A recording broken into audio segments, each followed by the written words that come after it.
Yes, Cops, how are you? Yeah, good, Lenny. How are you? What are you laughing at? Your intro music. Go Oh, again. cut it Have you out. got I'll it? cut Have it you out got with the it or proper not? version. 2 seconds, hang on, hang on. Powered by Riverside. There we go. Uh, Bit of intro music for you today. We're going up in the world, aren't we, Cops? yeah, always improving. We thought, and we thought we'd do something slightly different today. So we put a message out to parents and players that we're working with, and through our social media channels, asking for any questions that people want answering.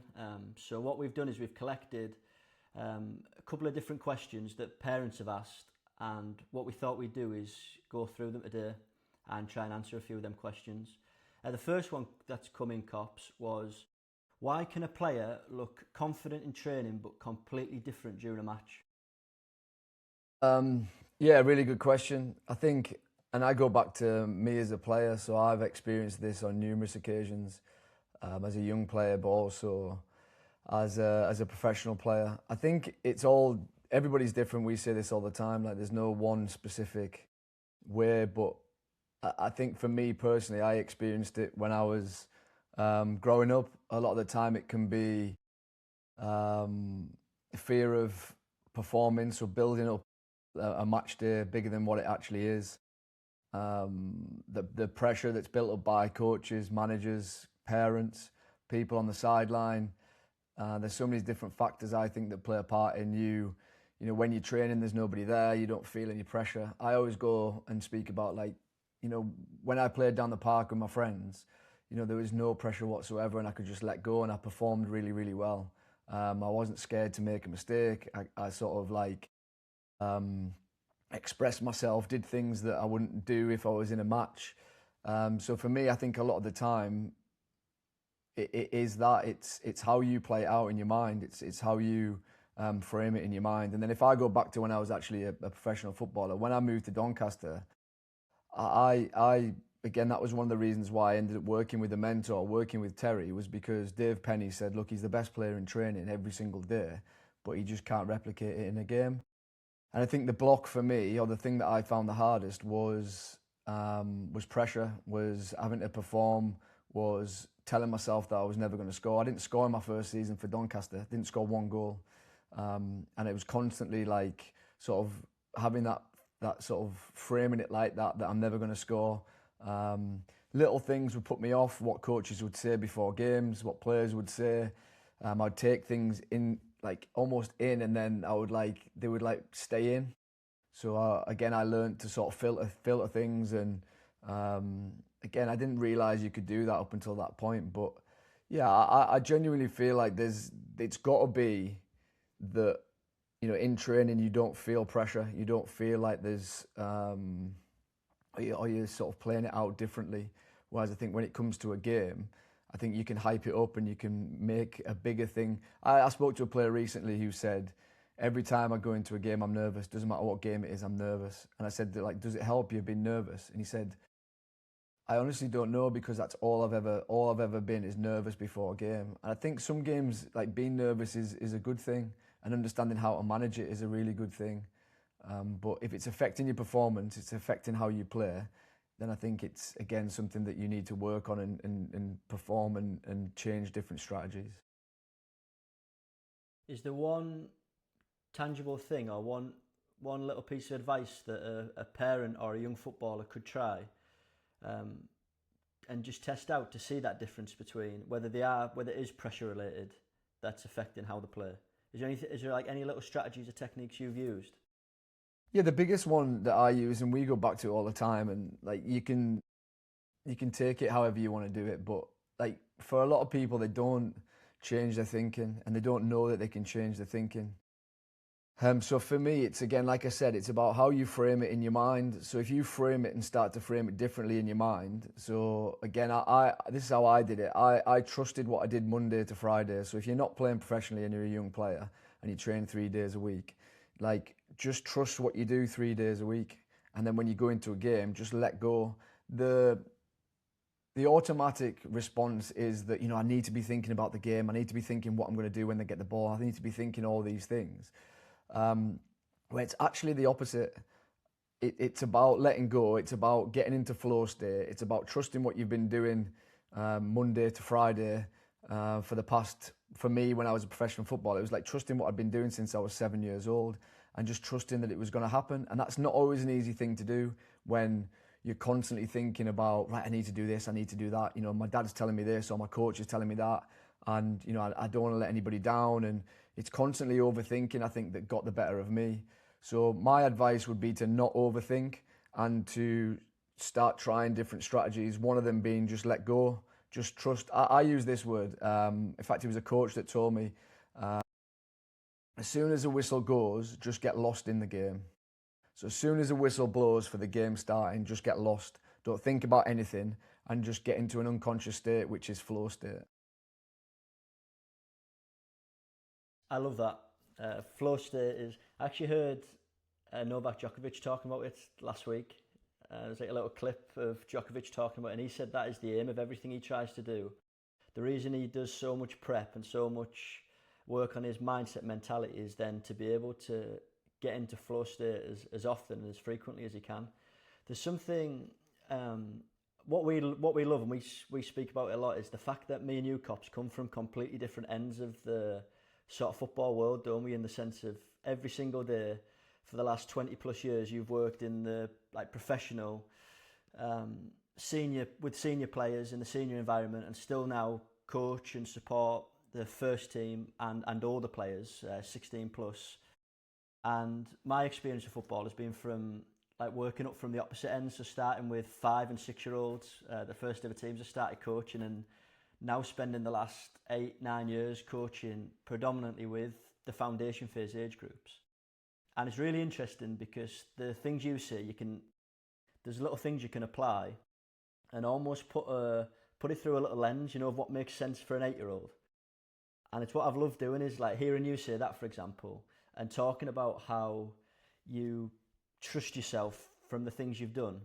And one of the little activities I do with players I mentor, is I call it a confidence bank. So it's almost like this little part of your brain, and I talk about it being this big, and it's where you put all the things that you've done up to now as a footballer. I was with an 11-year-old the other day, and we were talking about it, and I got him to calculate how many goals and assists he's got since he started playing football. So we went through, and he started playing when he was 5 years old, and he was like, right, well, I scored 50 goals in my first season, I got 60 goals in the second season, and I got the calculator out, started adding it up. And then we added the ones he'd scored in training, and we were guessing like rough numbers, and we worked out he'd scored 9,400 goals by the age of 11. If you included his assists, and he created 9,400 goals in training and in match days. And the whole purpose of that was then, it's so easy as a footballer. In fact, I think it's so easy in anything you do to be focused on the next thing so much, the next thing that you want to do, that you forget all the stuff you've done previously that has got you to that point. And if you're a footballer and you get into that age, 11, 12-year-old, you've already played for 4 or 5 years, and you've experienced so many different matches, games, tournaments, moments, training sessions that you can then lean on and use so that's what we say, you can go to the bank.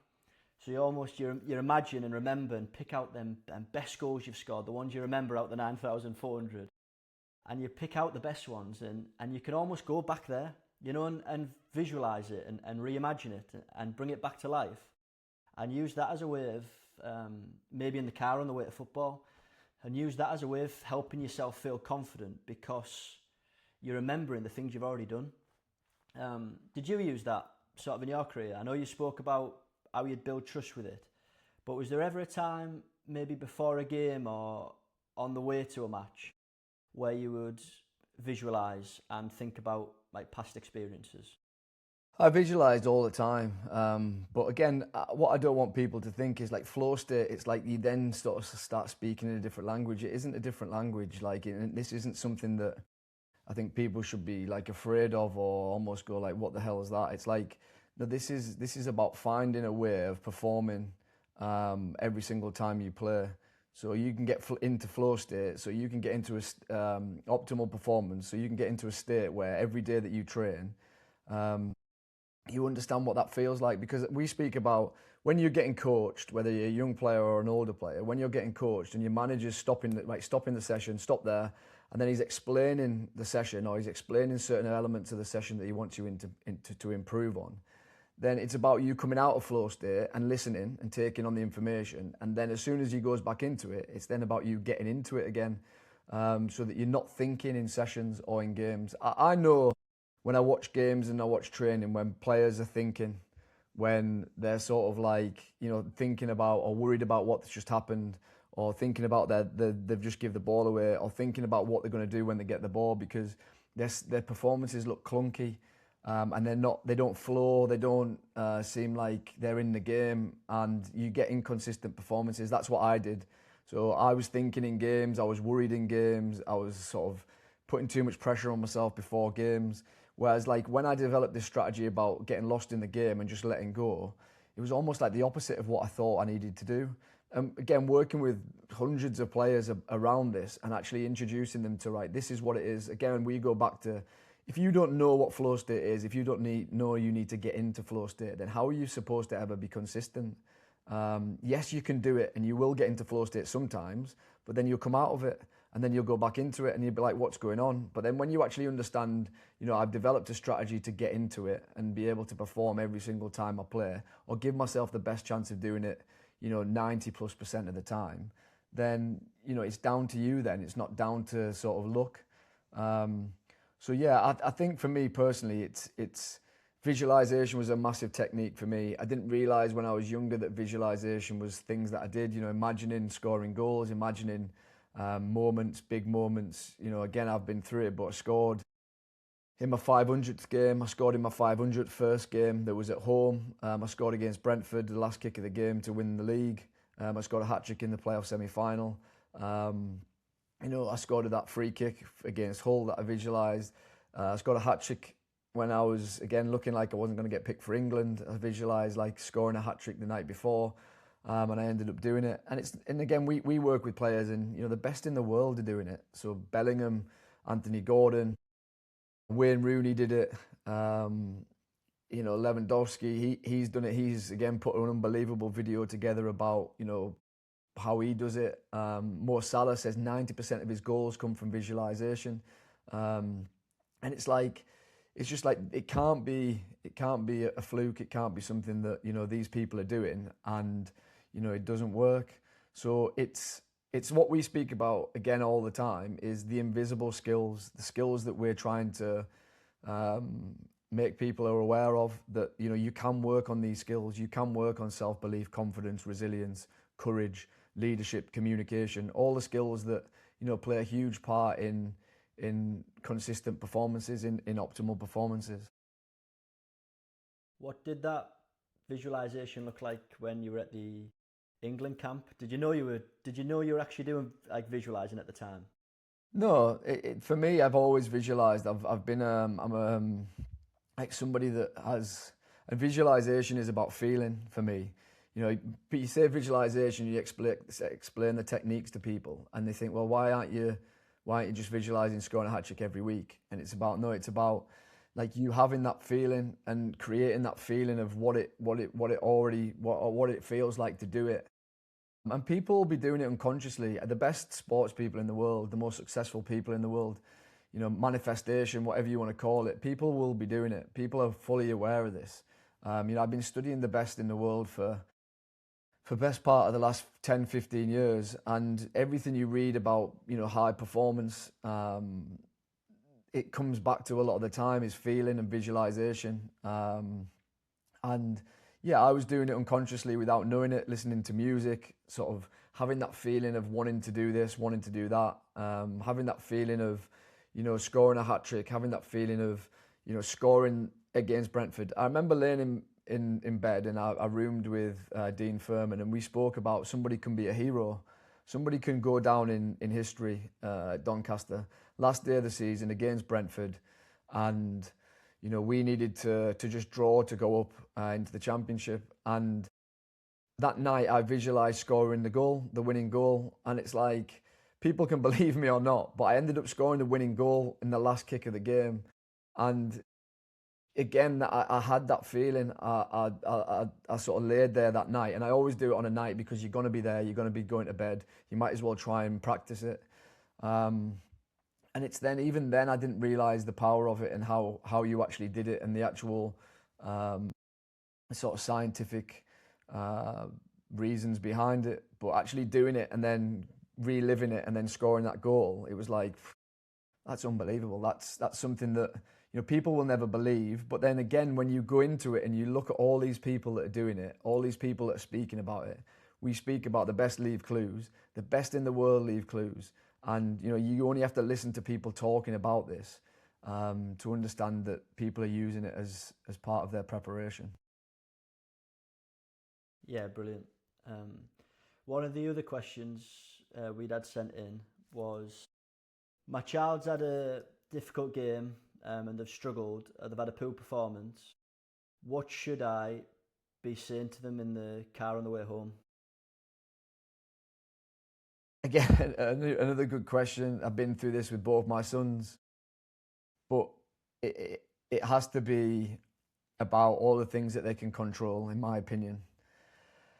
It has to be about, you know, all the things that, you know, their work rate, their attitude, the things that they can get better on, improve. It has to be about, you know, what things did you do well, what things do you think you can improve on. I used to do it with one of my sons. Well, both my sons I used to do it with. One was really receptive to wanting to get the information to improve, and one of them didn't want to know, like literally didn't want to know. So we'd get in the car, we'd start talking about it, and it would be like straight away, it would be like, you know, why are you shouting at me? And it's like, I literally haven't raised my voice.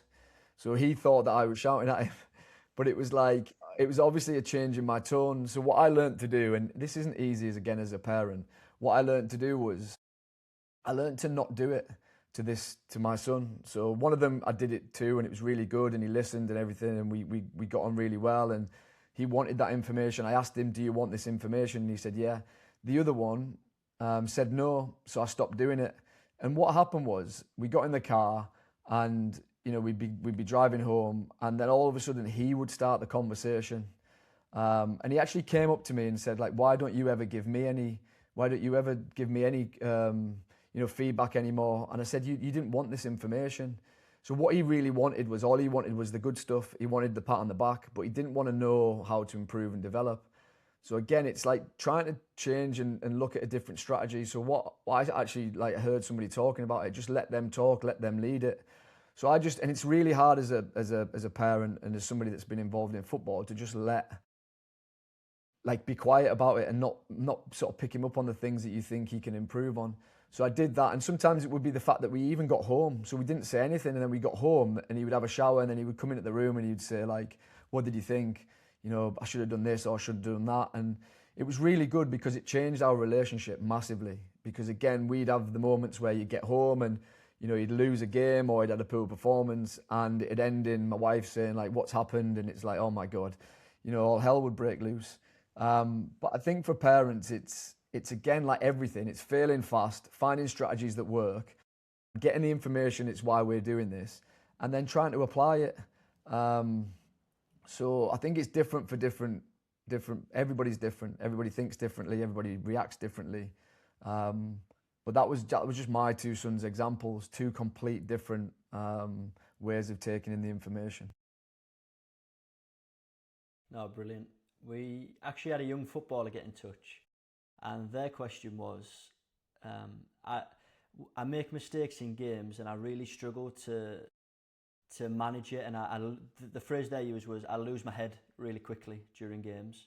Is there anything I can do to help with this? Yeah, and this is most people. But the beauty of this is that for him, I imagine he doesn't know that he can change it, and it's instant.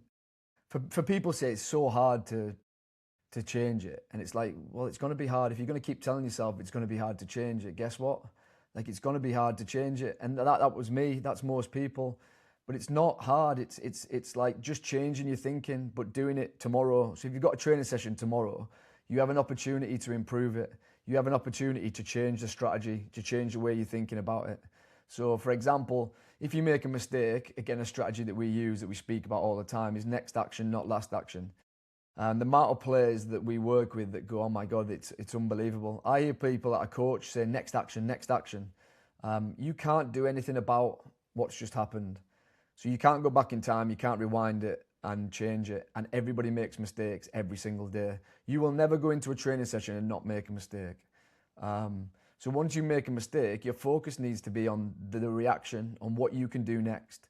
And that is a strategy, next action, next action, next action. Another strategy, as you mentioned, the bank. But if I give the ball away or make a mistake, the last thing I want to do is give the ball away and make another mistake straight away, and then leads to a third one and a fourth one, because then people are thinking, like, what is he doing or what is she doing? So another strategy is, if you give the ball away or make a mistake, the next one is really important, because again, you've got money in the bank if you make the right decision. Then again, and then you can take a little bit more risk because you've just made 3 or 5 good decisions in the game. The biggest thing about this whole thing is that understanding that you can.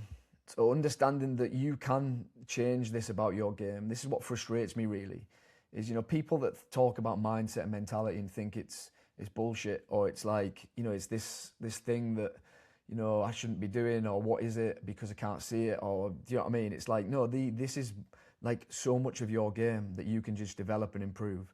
The biggest part of it is the understanding part of it. And this is why we're doing this, is because we're trying to create a better understanding and explain it so that parents and players understand that they can go and do it every day, that they can get better at this every single day. Yeah, I love the idea of young footballers actually being taught and understanding what success actually looks like in a game. What do you mean? So I see a great example is we had some matches yesterday, and I was down in Leicester, at Leicester's training ground. What a beautiful place, by the way. Yeah. Have you been? Yeah. Oh, it's unbelievable. And there was some under 9s, 10s academy fixtures on. And I watched a couple of these teams, a fantastic 40 minutes. Like, every single player on the team was, in terms of things you can control, unbelievable. And they come off the pitch and they drew the game. And the kids come off, and you could see it towards the last 5 minutes of the game, because there'd been a couple of goals up, and then Leicester brought it back. And you could see almost the kids upset while the game was going on, and then coming off the pitch and being really down. And for me, getting frustrated or getting upset or annoyed about the result is 1,000,000% fine and normal, because I think sometimes we can coach it the opposite way too much, about teaching kids not to be that arsed about the result, and I know we've spoke about it before, where you then, as you get older and older, to stay in them top environments, the result is everything, and there's people playing for mortgages, and you've got all the expectation that comes around with it. But I also then think footballers mistake not just the result, especially younger footballers, the age I'm working with, and parents, for the result determining whether they've had a good game or not, but also then their understanding of what a successful game as a young footballer actually looks and feels like. So for example, having a 40-minute match, and 35 minutes of it or 38 minutes of it, you play really well, but you give one chance away, or you give the ball away, or you've played 39 minutes, 30 seconds, unbelievable, and the last part of the game, you make a mistake or you miss a chance, and you let that become almost the story, the emotion that you take away from a game, or you let it then affect how you feel and how you play. And an unbelievable thing for me has been helping young footballers have a better understanding of what a successful game actually looks like. And success as a footballer does not mean you play perfect every time. It doesn't mean you have to always score a trick every single game you play, or keep a clean sheet, or never give the ball away. It's exactly what you've just spoke about there, Cops. It's success for me as a footballer is you getting to the best possible version of yourself with the things you can control. And the closer you get to that, I think the rest then will just take care of itself. And you put the emphasis on the things you have power over, I do this with the players you work with.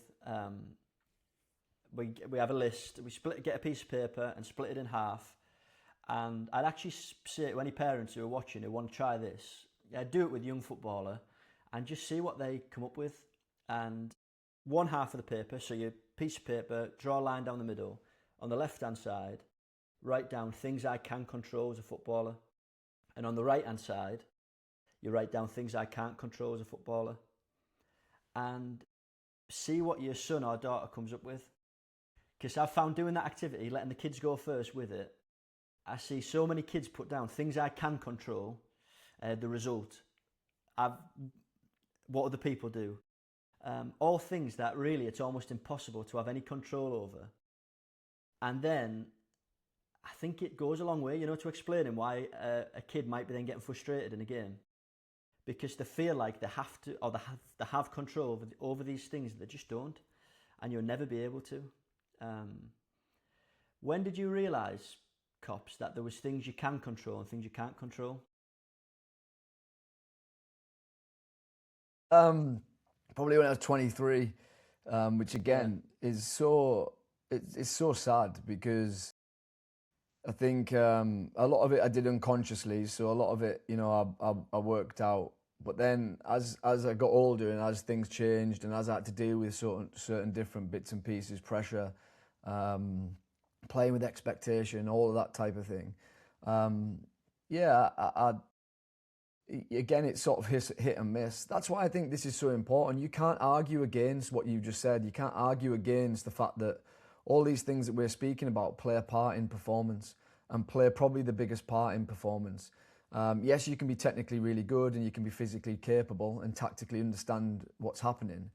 But if you can't deal with all them things, if you can't piece it all together, so if you can't piece all them things together within a 90-minute performance, a 60-minute performance, depending on how you're playing, and then do that every single game for 46 games, 50 games a season, then you're never gonna progress. You're never gonna sort of, if it's a professional contract you're after, if it was a scholarship you're after, if it's just to get in your team and start a game.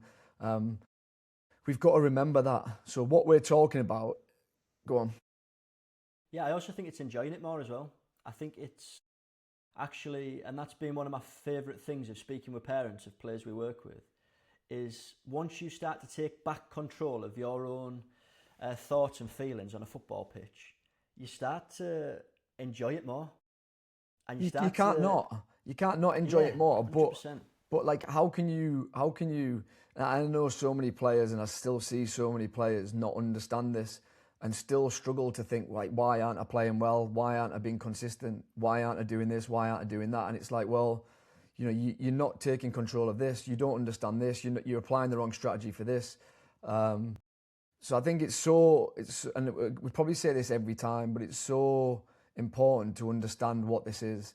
Like, your outcomes when you're trying to perform, when you're a performer, whether you're playing tennis, whether you're playing cricket, whether you're playing football, the outcomes are three things: individual performance, so you playing well as an individual, your team playing well, and then you winning. For me, they're the three important things.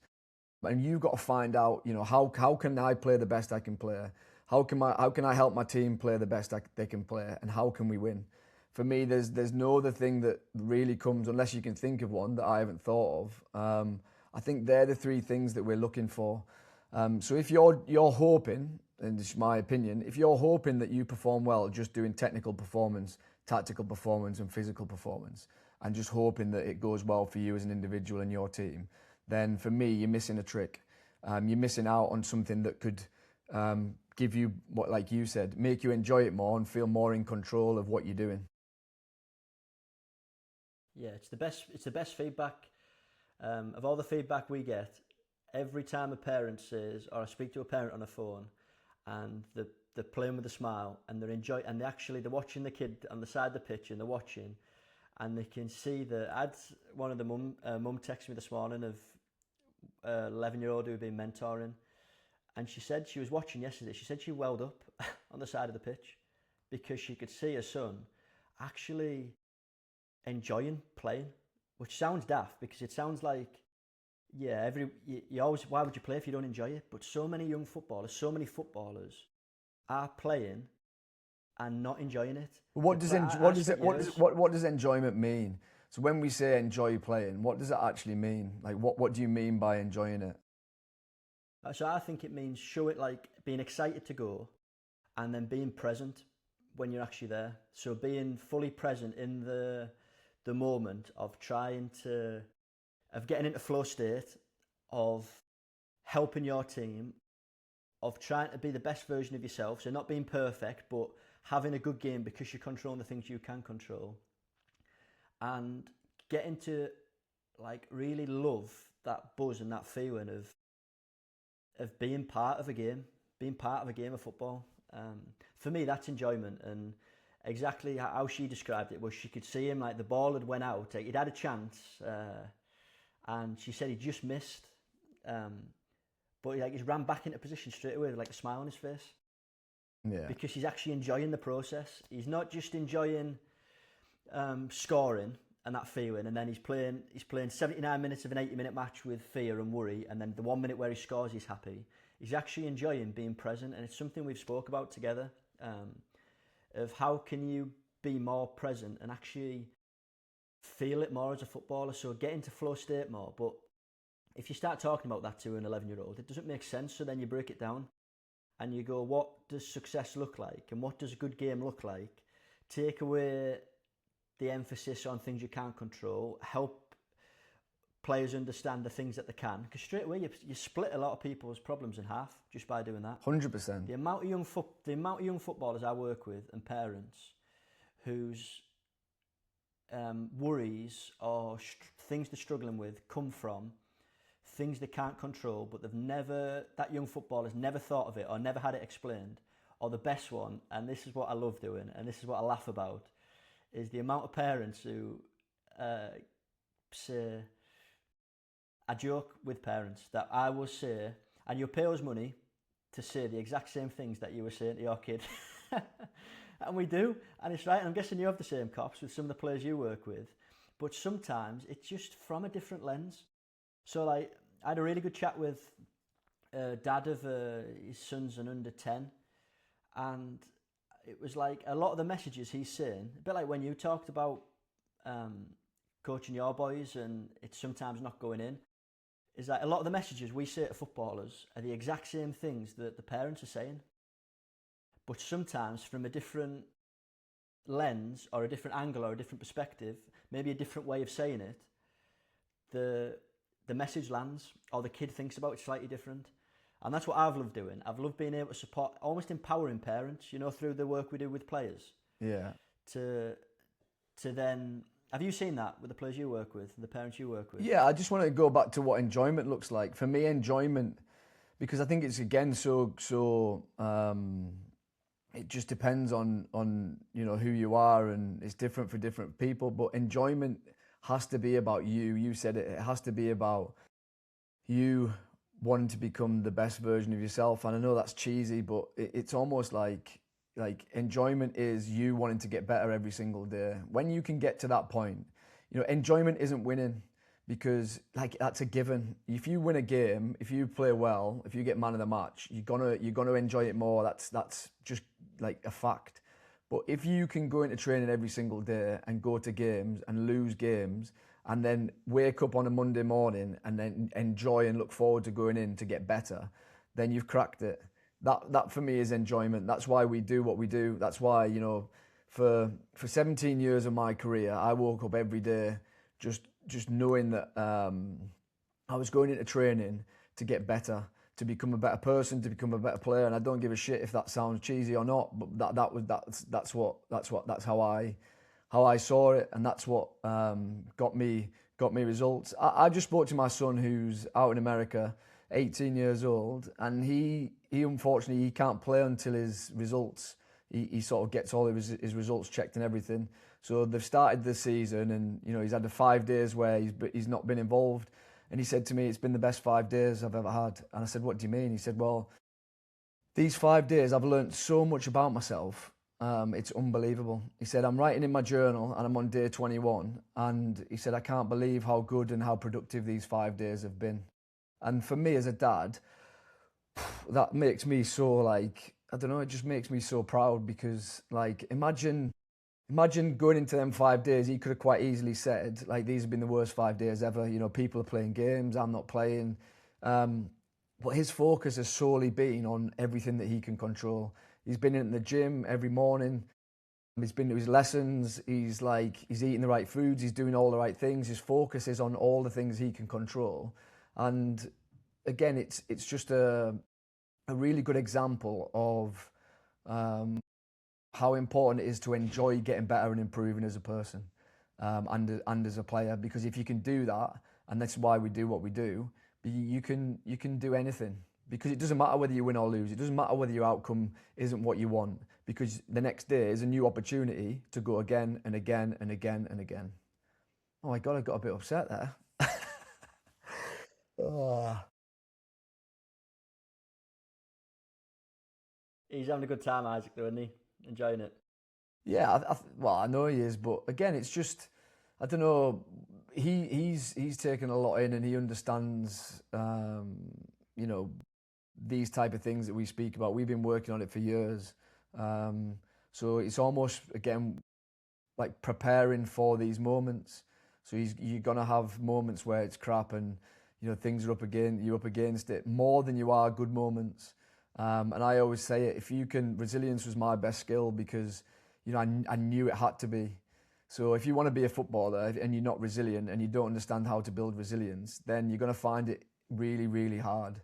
And, you know, the best in the world, the best athletes, the best performers are the most resilient performers. And it's not by chance, it's not by luck.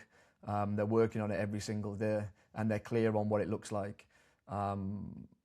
Yeah, it's so powerful. One of the other questions that was sent in, it sort of links to the last one. It was, what should I do as a parent if my child started to become upset or not want, they used to want to go to football and now they're getting to 13, 14-year-old and they feel like they're starting to lose the enjoyment a little bit. Is there anything I can do to help with that? I think that's a really hard question to answer because without understanding the circumstances, without understanding why, without understanding, you know, it might be the team, it might be him, he might have just not enjoyed playing football. So I think that is really tough. Having an honest conversation with the player and finding out, you know, the reasons behind it. You might already have an inclination to why that's happening. But yeah, it's a really tough one to answer. I don't know what your thoughts are on it. Yeah, it's tough. I just try and ask as many questions as I can. And this is, again, what I've liked helping parents do is kids just sometimes, and I think about, I was the same, like especially when I was that age, of your mum would ask you a question and you just would be like, wouldn't want to answer. Or your dad would want to talk about football and it'd be like, you'd pie them off because you didn't want to talk about it, or you felt awkward talking about it, or you didn't have the social skills to articulate yourself well enough, so you just wouldn't bother. And that's what I've loved doing is, and I know you were the same because I know we were speaking about it the other day, of helping like young footballers articulate themselves better and understand themselves. Self-awareness and accountability is one of the sort of key parts of the pro mindset framework that we go through with players. And one of the biggest parts of that is, we talk about a map, don't we, Cops, of like, if you want to get somewhere, you've got to create a map of how you get there. So you almost got to know your destination or your outcome that you want and work backwards from that. And that involves a hell of a lot of self-awareness. And I think it's rock hard to do. I think being self-aware on your own as a 12, 13, 14-year-old kid is really hard until you get a little bit older and you start to, I think the world chews you up and spits you out a little bit, and you have these different experiences, and you start to get actual feedback from people that didn't go down very well, or I shouldn't have said that, or that makes sense now for this reason, that you can start to paint a better picture of yourself and your identity as a footballer. So I'd say maybe start with that. I'd say maybe ask the questions, almost put it like you said about being in the car, where you put it on them and let them answer. Maybe try that little activity where you split the bit of paper in half and see if it's anything to do with that. See if it's them to do with worrying about things that are out of their control, and try and help them shift the emphasis towards that. Another question we had sent in, which was a good one, they've used a swear word, so I'll keep it in. I didn't actually sit in this one. What should I do if the manager of my son's team is a bit of a bastard and goes against the what's that say? And goes against the way we try and help our kid. So I'm assuming that what they mean by this is we're having a really positive mindset. We're trying to be positive and help, and the coach is maybe the opposite of that. Or the coach is creating an environment that maybe isn't the things we've spoke about, and it's affecting their footballer. I won't ask you if you've ever had a manager who was a bastard. Don't want to get you in any trouble. But have you ever had that, Cops? Or how would you go about doing that? So you're in a team, or your son's in a team, and the manager's just against them sort of things you're trying to help your child with, or possibly making the situation worse. How would you address that? Yeah, that is tough. That is really tough. Because again, I've experienced it with my kids, and I've obviously experienced it as a player. The biggest thing for me is there's a line where I think as a parent, you know whether they're in the right environment or not, whether they should be with this coach or not, with this team or not, and you can obviously move. You don't have to be with that team or coach. You can move coaches, you can move teams. But as you get older, it's a little bit different. If you're in a team, for example, and you know your manager leaves, but you're contracted to that team, then you're going to have to, try and get along with this manager. You can't necessarily pick the environment or the manager that you're in. So I think it's sometimes a real opportunity to build resilience, to build these skills and learn and sort of test yourself in different environments. As long as it's not getting to the point where it's having a detrimental effect on how you feel. And I always, again, used it as I got older. When I was younger, I think it's really hard. But trying to make the best of the situation, trying to focus on, again, what you can and can't control, and understanding that. But actually understanding that, can I affect, other people around me positively? If it's having an impact on everybody else, can I, show leadership skills? Can I develop leadership skills? Can I, go into it with a positive sort of mindset around, myself, improving what I need to do. But it goes back to what we've already spoke about, I think, is what you can control. I think a lot of the time for me, it was about physical performance. So for me and my sons, it was about managers and coaches not wanting to pick us or pick me and my sons because they weren't physically at the level. So they wanted to win. And we would give them less chance of winning. It wasn't about development. It was about, we want to win, so we're going to pick the biggest, strongest kids. At school, it was the same. I didn't get picked for my county team because there was somebody in my position that was nearly 6 foot. And, I got took into an office and got told, look, you're not picked for the county because this lad's playing. This lad wasn't as good as me technically, but physically he was stronger, so they picked him. And that isn't always easy, but what I will say is, that can build resilience and almost give you the attitude of, right, I'm going to prove that person wrong. I'm going to make sure that, I work hard and do all the other stuff. I worked with a player the other day, and he's 13 years old, and he's in the same situation. So physically, he's behind, and he's playing the game. So when we do one-to-one mentorship, we actually go through his footage. So he's playing the game as if he's the same physical strength as these players. So he's going up against them. He's trying to go 1v1 duels with them. He's going up against them physically when he's defending. And it's the first time I've had this conversation with him. And I'm saying, if you're going to do that, you're going to find it really hard. And it's going to have an effect on your confidence and how you sort of think that you've done in the game. what would be the perfect scenario? What do you think you can do differently? And he started saying, well, you know, when they come to me, as if like I've got the ball, I could pass the ball and move because he's quick. So I said, brilliant. So that's exactly what I worked out as a young player, was if I'm not as strong as everybody else, it's not a weakness by not going up against them. You have to find a way of beating or getting past these players. So it's like, can you pass it and move and get it the other side? Can you pass it and move? You don't have to beat somebody in the final third. You can take a touch and just cross the ball in the box. So these are the type of strategies that, you know, we help young players with at that level, because it's going to happen. You're not going to be physically as strong as everybody else. And it's the same conversation with somebody the other day who's physically stronger than everybody else, who you're saying to, look, like, you're not running as much as you should be running. You're not working as much as you should be working because it's easier for you to, you know, barge past people and just like run past people, run through people and score. So what you need to start doing is you need to running more and working harder when you haven't got the ball and when you have got the ball. So it's again just recognizing it and then having them conversations, I think. No, I completely agree. It's something that doesn't get talked about a lot, actually, in terms of the difference in, well, just touching on what you were talking about the physicality side of it, the impact that can have on a young footballer's confidence.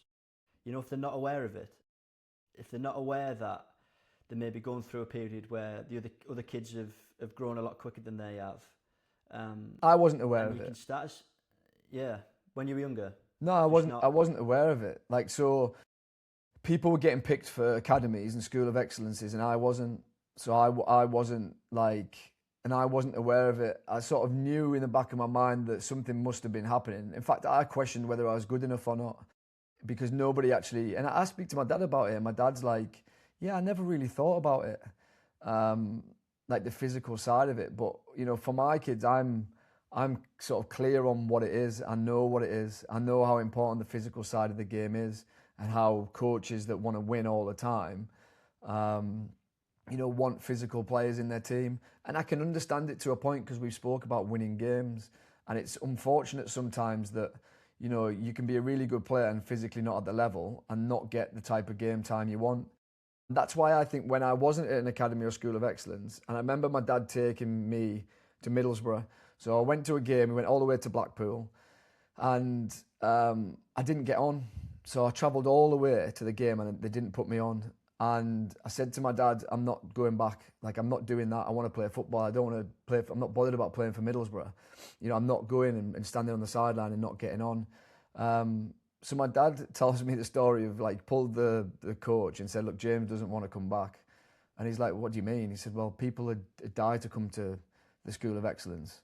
And my dad, well, James doesn't want to come back.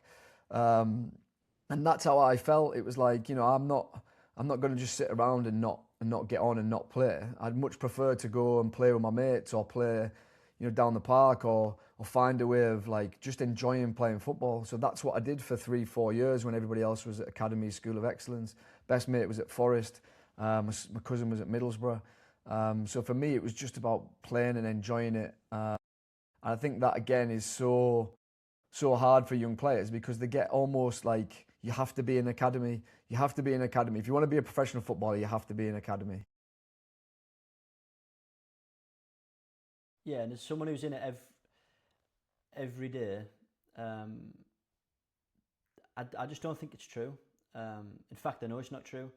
And I like this saying of, it's everybody is on their own journey. It's so easy. It's actually encouraged, I think, the way the pre-academy setups are across the country and the way it gets so competitive so quick, is it's so hard as a parent or a young footballer to not judge yourself against other people, especially if early doors you show like signs of talent and you're in and around School of Excellences or Talent ID or development centres or pre-academy programmes.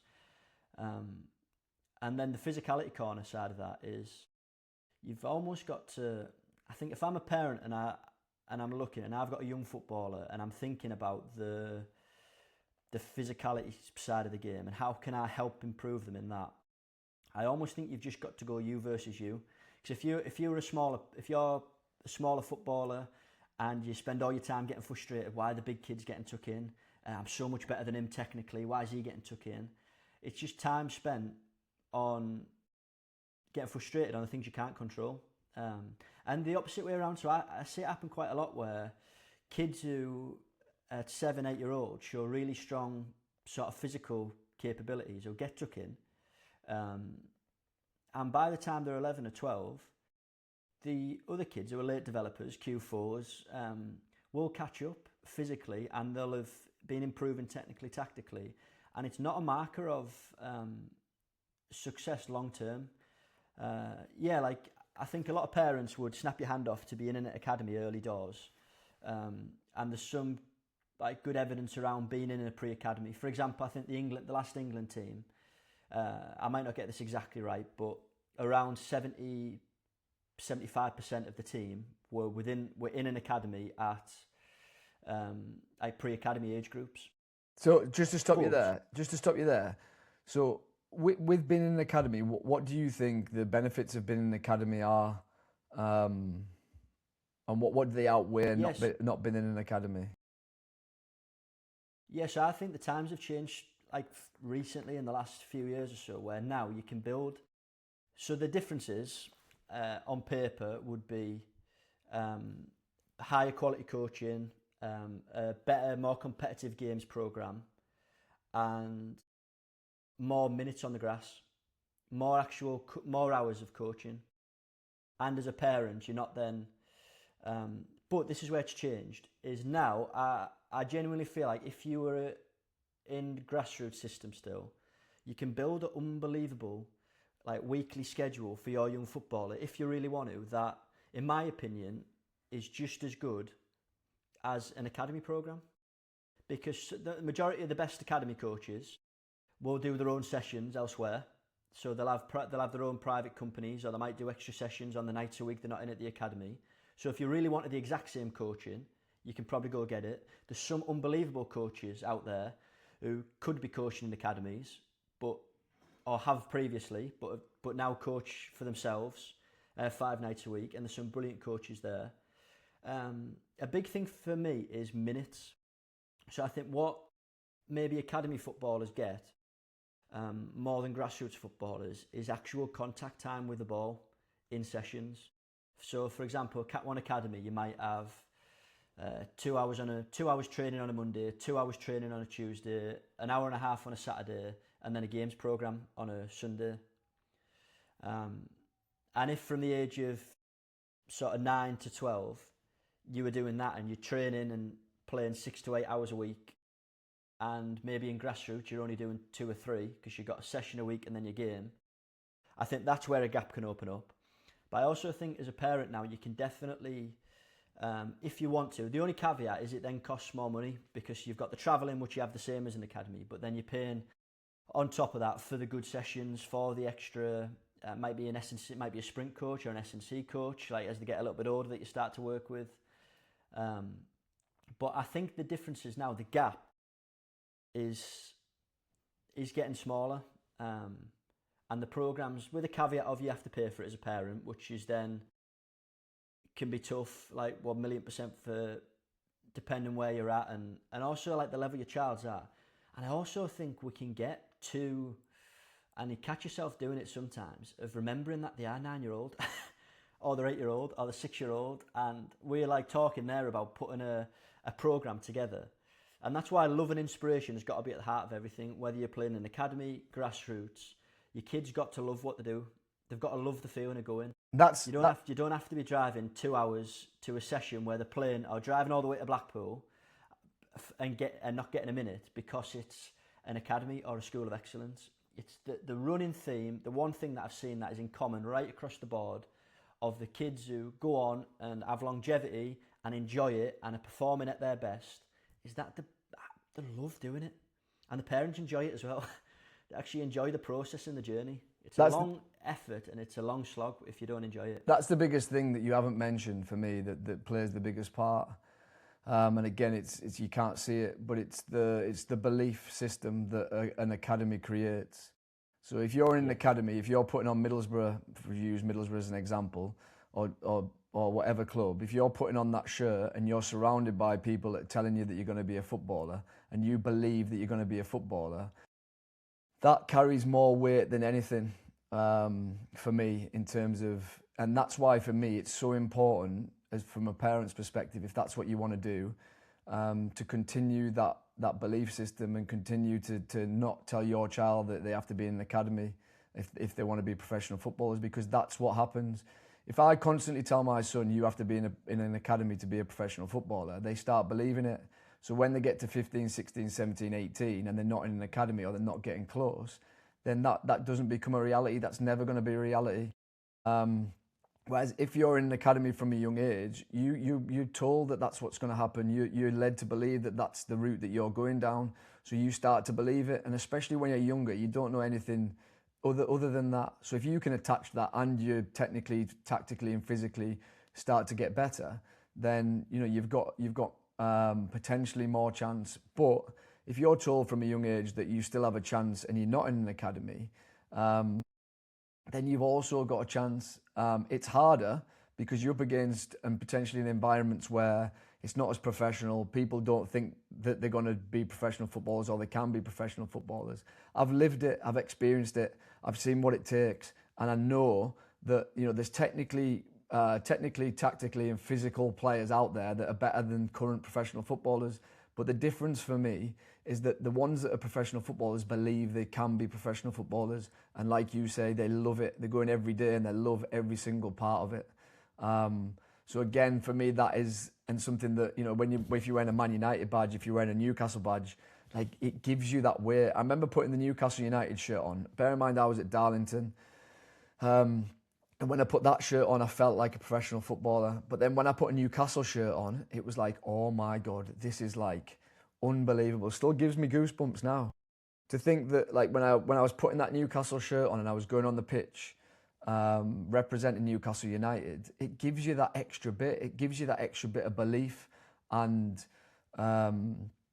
it's just unbelievable, the power that gives you.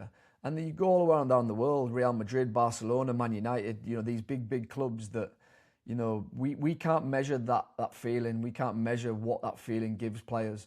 But I'm telling you now, putting that shirt on versus putting on a Sunday League shirt or a non-league shirt is completely different. But it shouldn't be, because you are a human being. I've played football since I retired five-a-side on a Friday night for 5 years. And some of the players that I've played with on that five-a-side are technically as good, if not better, than some of the players that I played with professionally. And I always say the difference between, lads that have not gone on and made it and have played non-league and local league is self-belief and confidence, is that they don't believe that they can get there. They don't believe that they're good enough. Whereas the lads that I've played with that have been professionals that aren't good technically, but they've got an unbelievable mentality and they believe they're better than everybody else. I thought I'd add that. It's brilliant. The very first question we'll start with next week, we'll look at if I'm a parent of a young footballer, grassroots footballer, how can I help build that belief system, help my child build that belief system? And we'll start with there next week. Cops, pleasure as always. Yeah, that's gone quick. Top man. Yeah, cheers, Len. Yeah, see ya.